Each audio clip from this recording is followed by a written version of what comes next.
মানব কুলে জন্ম দিছেন, আশরাফুল মখলুকাত শ্রেষ্ঠ জীব হিসেবে এই জমিনের মধ্যে আল্লাহ আমরারে বানাইছেন। আর আমরারে দৌলতে ইমান আমরারে আল্লাহ নসিব করাইছেন। হুক আলহামদুলিল্লাহ। সবচাইতে বড় আল্লাহ রব্বুল ইজ্জতে আমরারে বড় ইহসান এবং দয়া এবং মায়া করছেন যে তান পিয়ারা হাবিব সৈয়দুল মুরসালিন শফিউল মুজনিবিন আহমদে মুস্তফা মুহাম্মদ মুস্তফা সাল্লাল্লাহু আলাইহি ওয়াসাল্লামর উম্মত আমরারে বানাইছেন। হুক আলহামদুলিল্লাহ।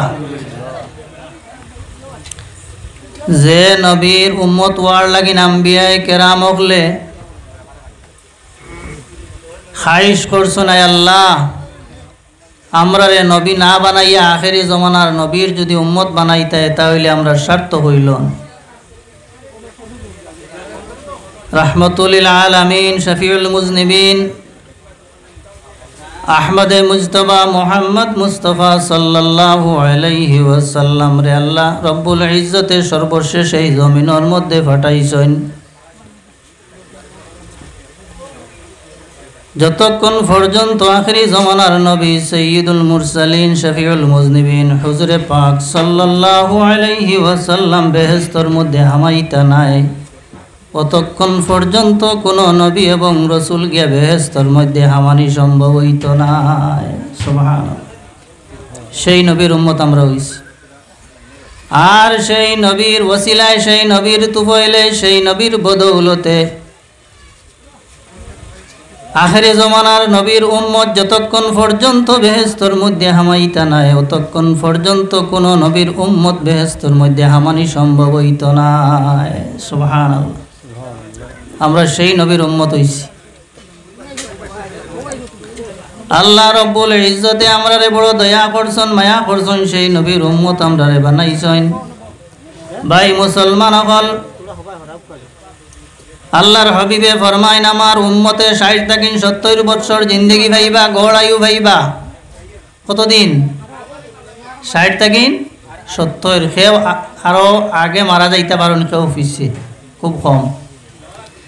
গড় আয়ু হইব 60 থেকে 70 বছর। কিন্তু সেই নবীজির ওসিলায়, সেই নবীজির তুফাইলে আল্লাহ রব্বুল ইজ্জতে তান পিয়ারা হাবিবর উম্মতরে সেই দরজা দান করছেন। আগের জমানার নবীর উম্মত হলে 100, 200, 300, 700, 800, 900 বছর বাঁচিছেন, ইবাদত বন্দেগি করছেন। কিন্তু 700, 800 বছর ইবাদত করিয়া যে সব হামাইছেন, আখেরি জমানার নবীর উম্মত হলে 60 থেকে 70 বছরে এর চাইতেও 1000 গুণ সওয়াবের মালিক হইতে পারবা। সুবহানাল্লাহ। কার ওসিলায়? নবীর ওসিলায়। আল্লাহর হাবিবে ফরমাইন আমার উম্মত আসর তাকিন মাগরিবর সময় ভাইবা, আসর তাকিন মাগরিবর সময় একবারে কম, সবচাইতে কম হইল আসর তাকিন মাগরিবর সময়। কিন্তু আল্লাহর হাবিবর ওসিলায় আমরারে এমন সুযোগ দান করছেন, এমন মর্তবা হল দান করছেন, সওয়াবর পদ্ধতি হল দিয়া দিছেন।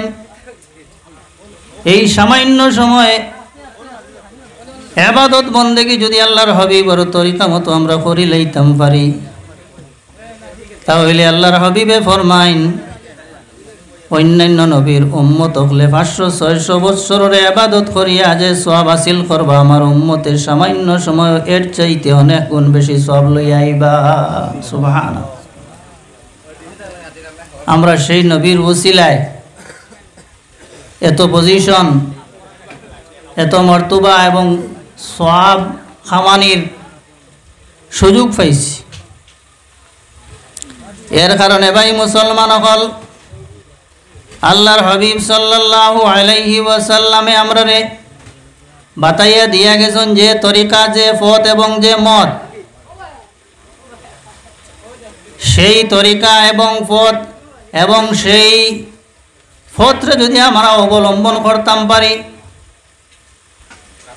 আমি আপনার সামনে আয়াতে করিমা তিলাবত করছি, যে সূরা আমরা প্রত্যেক দিন নামাজের মধ্যে পড়ি, সূরা ফাতিহা আমরা সবে পড়িনি না?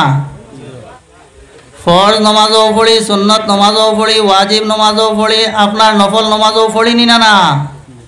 এই সূরা ফাতিহার মধ্যে আল্লাহ রব্বুল ইজ্জতে আমরা এক দোয়া শিক্ষা দিছেন, ইহদিনাস সিরাতাল মুস্তাকিম। আমরা সবে পড়ি না? সবে পড়ি না নি? আয় আল্লাহ আমরা রে সহজ পথে চালাও, সরল পথে পরিচালিত করো, সঠিক পথে চালাও। ইহদিনাস সিরাতাল মুস্তাকিম, সিধা রাস্তা আমরা রে দেখাও, সহজ সরল পথ, সঠিক পথ, সেই পথে আমরা রে পরিচালিত করো। প্রত্যেক দিন আমরা দোয়া করি না? ইহদিনাস সিরাতাল মুস্তাকিম, আয় আল্লাহ আমরা রে সিরাতে মুস্তাকিম, সঠিক পথ, সিধা পথ, সেই পথের প্রতীক বানাও, সেই পথ আমাদেরকে প্রদর্শিত করো, সেই পথ আমরা রে দেখাইয়া দেও। সেই পথটা কোন পথ? আবার আল্লাহ রব্বুল ইজ্জতে ফরমান, সিরাতাল্লাযীনা আন'আমতা আলাইহিম। সেই সঠিক পথ ওইয়া থাকলো ও পথ, সোজা পথ ওইয়া থাকলো ও পথ। সিরাতাল্লাযীনা আন'আমতা আলাইহিম, সেই পথে আমরা রে পরিচালিত করো, যে পথে পরিচালিত হওয়ার কারণে তুমি রব্বুল আলামিনে পুরস্কৃত করছো। যারা রে পুরস্কৃত করছো ওগুলোর পথে আমরা রে চালাও। আমরা প্রত্যেক দিন নমাজের মধ্যে দোয়া করি যে আল্লাহ আমরা সঠিক সরল পথে চালাও, এই পথে চালাও আমরা রে, যে পথের মধ্যে চলার কারণে তোমার মায়ার বন্দা সকলরে তুমি পুরস্কৃত করছো, তুমি মায়া করছো, তুমি দয়া করছো, এরারে তোমার কাজ অলি হিসাবে তুমি গ্রহণ করছো। যে পথে চলার কারণে যারারে তুমি অলি হিসাবে দুনিয়ার জমিনও ফাটাইছো তোমার মায়ার বন্দা হিসাবে, ও গুরুর পথে আমরা রে চালাও। তুরুশরী পড়ব, সাল্লাল্লাহু আলা মুহাম্মাদ সাল্লাল্লাহু আলাইহি ওয়াসাল্লাম, সাল্লাল্লাহু আলা মুহাম্মাদ।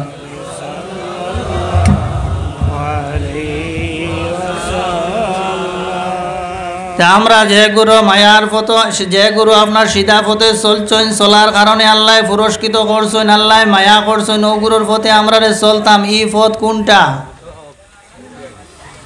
আল্লাহ পুরস্কৃত কারারে করছেন? রব্বুল আলামিনে কোরআন শরীফের অন্য আয়াতের মধ্যে ঘোষণা করেন, উলাইকাল্লাযীনা আন'আমাল্লাহু আলাইহিম মিনান নাবিয়্যিনা ওয়াস-সিদ্দীকিনা ওয়াশ-শুহাদাই ওয়াস-সালিহিন ওয়া হাসুনা উলাইকা রাফীকা। যেগুলো মানুষরে আল্লাহ পুরস্কৃত করছেন, মায়ার মানুষ হিসাবে সার্টিফিকেট দিছেন, পুরস্কার দান করছেন, এইগুলো কারা? কোরআন শরীফের মধ্যে আল্লাহ ফরমাইন, উলাইকাল্লাযীনা আন'আমাল্লাহু আলাইহিম, যারার উপরে আল্লাহ নাম দান করছেন, পুরস্কৃত করছেন, এরা হইলা মিনান নবিয়্যিন। এক নম্বর হইয়া থাকলা এগুলা নবিয়্যিন নকল, এরা হইয়া থাকলা নবিয়্যিন নকল। নবিয়্যিন নকল যে পথ এবং আকীদা এবং বিশ্বাসের উপরে চলছেন, সেই পথ এবং মতের উপরে আমরা চলতাম। দুই নম্বর হইয়া থাকলা সিদ্দিকিন, যারা সিদ্দিকিন নকল, এই দুনিয়ার জমিনও আইসেন আল্লাহর হাবিবর সাহাবাই কেরাম তাকিন লইয়া। পরবর্তী যুগে যারা সিদ্দিকিন নকল এই দুনিয়ার জমিন তাকিন বিদায় লইছেন, এই গুরুর উপরে আল্লাহ পুরস্কার দান করছেন। আল্লাহ রব্বুল ইজ্জতে আমরা রে বয়ান করছেন যে এই গুরুর পথে তুমি তাই চলো, এরার মত এবং আকীদার উপরে। নবীন সিদ্দিকিন, সত্যবাদীর উপর যারা আসলা সিদ্দিক। তিন নম্বর হইয়া থাকলা ওয়াশ-শুহাদাই, আল্লাহর রাস্তাতে এই দ্বীন ইসলাম রে আপনার প্রতিষ্ঠিত করতে গিয়া যারা শহীদ হইছেন, সেই শুহাদা হলোর পথে তুমি তাই চলো। আর 4 নম্বর যারা হইয়া থাকলা, এরা হইয়া থাকলা ওয়াস-সালিহিন, সালিহিন যারা আল্লাহর নেক বান্দা হলে জমিনের মধ্যে যারা বিদায় লইছেন, আল্লাহর হাবিবর সাহাবাই কেরাম হল তাকিন লইয়া এখন পর্যন্ত আমরার পূর্বপুরুষ যারা এর মধ্যে যারা আউলিয়াই কেরাম সালেহীন নেক বন্দা হল ফরহেজগার আল্লাহওয়ালা মুত্তাকি আউলিয়াই কেরাম, সেই আউলিয়াই কেরাম যারা উপরে আল্লাহ পুরস্কার দান করছেন এরার আপনার পথে আমরা চলতাম। আল্লাহ রব্বুল ইজ্জতে আমরা চার গুরুর কথা কইছেন। এক গুরু হইয়া থাকলা নবীন, 2 নম্বর হইয়া থাকলা সিদ্দিকিন, 3 নম্বর হইয়া থাকলা শুহাদায়ে কেরাম, আর 4 নম্বর হইয়া থাকলা আউলিয়ায়ে কেরাম। এটা আমার মুখর মাত নাই, কোরআন শরীফের মধ্যে আল্লাহ রব্বুল ইজ্জতে ঘোষণা করছেন ইহদিনাস সিরাতাল মুস্তাকিম সিরাতাল্লাযিনা আনআমতা আলাইহিম, যারারে আমি পুরস্কৃত করছি ওদের পথে আমাদেরকে পরিচালিত করো।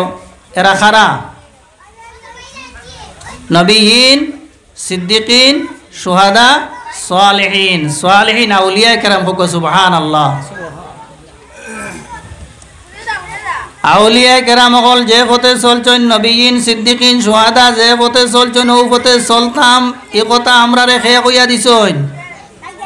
তোরা বড় করে হোক না, খেয়ে কইয়া দিছইন আল্লাহ। কারণ আল্লাহ রব্বুল ইজ্জত আলিমুল গায়ব, আল্লাহ পৃথিবীর আদি থেকে শেষ পর্যন্ত সব কিছু জানত্রা। এমন এক সময় আইব মানুষ আপনার পথ বিগড়িয়া অন্য পথে যাওয়া ধরব।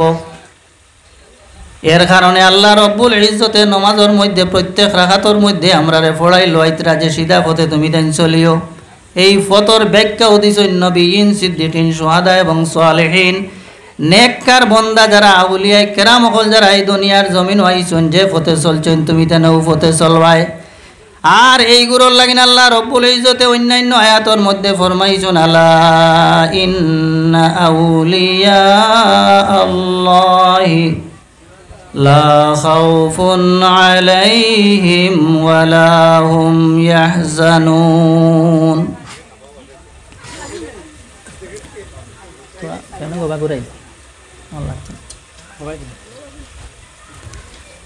এই গুরু যারা আউলিয়া কেরাম লা খাউফুন আলাইহিম, এরার এই জমিনের মধ্যেও কোনো ডর নাই, ওয়ালা হুম ইয়াহজানুন, কিয়ামতের দিনও এরার কোনো ভয় নাই। এরা দুনিয়ার জমিনও থাকতে সময় আল্লাহরে রাজি করে লইছেন। এর কারণে ভাই মুসলমান সকলের আর দুনিয়ার জমিনের মধ্যেও কোনো ডর নাই, ভয় নাই। দুনিয়ার জমিন থেকে ছাড়িয়ে যাওয়ার পরেও কোনো ডর নাই, ভয় নাই। সেই পথে আমরা চলবার লাগিন আল্লাহ রব্বুল ইজ্জতে আমরা হুকুম ফরমাইছেন। এর কারণে ভাই মুসলমান হল আল্লাহর হাবিবর সাহাবাই কেরাম তাকিন লইয়া ইমাই মুজতাহিদিন, মুহাদ্দিসিন, মুহাক্কিকিন, আউলিয়া কেরাম হল যে পথে চলছেন ও পথে আমরা চলতাম। ঠিক নি না? আল্লাহ রব্বুল ইজ্জতে আমরা দিক নির্দেশনা দিয়েছেন আমরা কোন পথে চলতাম। এরা যে মত এবং পথর উপরে চলছেন, যে আকীদা বিশ্বাসের উপরে চলছেন ও পথে আমরা চলতাম নি না? এর কারণে ভাই মুসলমান হল যে গুরু দুনিয়ার জমিন তাকিন সাকসেসফুল, সফলভাবে দুনিয়ার জমিন তাকিন বিদায় লইছেন ভাই মুসলমান হল, এই গুরু দুনিয়ার জমিন আইয়া আল্লাহ রব্বুল ইজ্জত রে খুশি এবং রাজি করবার লাগিন এই দুনিয়ার জমিনও বড় মেহনত এবং মশক্কত করছেন। দুনিয়ার জমিনের মধ্যে এরা আল্লাহরে ফাইবার লাগিন, দুনিয়ার জমিনের মধ্যে এরা বড় কষ্টরে স্বীকার করছেন ভাই মুসলমান হল। সবচাইতে বড় জিনিস হইল কাদ আফলাহা মান জাক্কাহা, যারা তারার দিলটে পাক করে লইব এরাও আপনার কামিয়াব হইব। ভাই মুসলমান হল আল্লাহর হাবিব সাল্লাল্লাহু আলাইহি ওয়াসাল্লামে ফরমাইন, মানুষের আপনার জিসিমর মধ্যে এক টুকরা মাংসপিণ্ড আছে, ইন্না ফিল জাসাদে মুদগাতান, মানুষের জিসিমর মধ্যে এক টুকরা মাংসপিণ্ড আছে, ইজা সালুহাত সালুহাল জাসাদু কুল্লুহু, যতক্ষণ পর্যন্ত এই মাংসপিণ্ডটা সুস্থ থাকবো সমস্ত শরীর সুস্থ থাকবো, বালা থাকবো। দিমাগ, ব্রেইন, আকল, বুদ্ধি, নিয়ত সব বালা থাকবো। ওয়াইজা ফাসাদাত ফাসাদাল জাসাদু কুল্লুহু, যেই সময় এই মাংসপিণ্ড যেটুমা আছে, যে টুকরাটা আছে, এই টুকরাটা ফাসাদাত নষ্ট হয়ে যাইব, ফাসিদ হয়ে যাইব, ফাসাদাল জসদু কুল্লুহু, সমস্ত জিসিম নষ্ট হয়ে যাইব। আমরা দেখতে সবই কেন শরীর সুস্থ দেখি, আর কিন্তু আল্লাহর হবিবর হাদিস মোতাবিক এই মাংসর পিণ্ড যেটা আপনার মাংসর সুস্থ আছে, সমস্ত শরীরটা সুস্থ আছে, এই মাংস পিণ্ডটা যারা অসুস্থ আছে বরবাদ হয়ে গেছে। দেখতে পুরা সুস্থ দেখা যায়, কিন্তু নবীজির বয়ান মোতাবিক এই মানুষের সমস্ত বডিটা আপনার নষ্ট হয়ে গেছে। কিলা নষ্ট হয়? এই মাংসপিণ্ডর নাম কিতা? নবীজি ফরমান আলা ওয়াহিয়াল কলব, এই মাংসপিণ্ড টুকরার নাম হইয়া থাকল কলব। এর কারণে ভাই মুসলমান হল, আল্লাহর হাবিব সাল্লাল্লাহু আলাইহি ওয়াসাল্লামে ফরমাইন, কোন মুমিন মুসলমান বন্দায় যখন কোনো গুনাহ করে, গুনাহ করার লগে লগে কলবর মধ্যে একটা সিয়া দাগ পড়ে, খালা দাগ পড়ে যায়। এইভাবে গুনাহ করতে থাকে এই মাংসপিণ্ডর মধ্যে খালা দাগ পড়তে থাকে, পড়তে সমস্ত মাংসপিণ্ডটা সিয়া হয়ে যায়, খালা হয়ে যায়।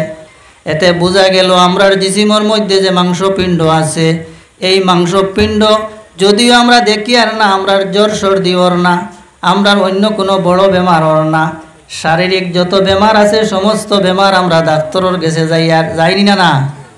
এমনকি আমরা বেলুর যাইয়ার, গুয়াহাটির যাইয়ার, এইমসও যাইয়ার লক্ষ লক্ষ টাকা খরচ করিয়া আমার লিভারটা ঠিক করিয়ার, কিডনিরে ঠিক করিয়ার, আমার হার্টরে ঠিক করিয়ার, আমার চোখরে ঠিক করিয়ার, আমার দাঁতরে ঠিক করিয়ার, জিসিমর বেমার হওয়ার সঙ্গে সঙ্গে আমরা বুঝি এই আমার জিসিমটায় বড় কষ্ট পার, আমি দুঃখ পাইয়ার, যার কারণে জমিন বেচিয়া আসেনি না, সেও আলোর বলদ বেচিয়া ট্রিটমেন্ট করাইতে নাই না, করাইয়ার কিতার লাগিন, শান্তির লাগিন, বলা নাই সাবকর বেমারর অসুস্থতায় কষ্ট পাইয়ার করি তো করাইয়ার না। কিন্তু এর চাইতে বড় বেমার যেগো, এই বেমারটারে আমরা খেয়াল করি আর না, লক্ষ্য করি আর না, সবচাইতে বড় বেমারে আমরার মধ্যে আসেনি না নাই। 6 লক্ষ টাকা খরচ করছি আমার কলবর বেমারটা বাঁচাইবার লাগিন, কয়েকটা জমিন বেছিলাম, কয়টা আলোর বলদ বেছিলাম, কিচ্ছু করছি না। কিন্তু আমার যদি কিডনি নষ্ট হয়ে যায় ভাই মুসলমান হল, জমিন বেচিয়া গিয়ে চেষ্টা করবো বদলাইবার। এর কারণে ভাই মুসলমান হল, এই যে আমরার কল্প যেটা আছে এটা খালা হয়ে যায়, বেমারি হয়ে যায়, তখন মানুষে বালা জিনিস রে বালা বুঝে না, গুনার কাম করতেও মানুষে আর ডরায় না।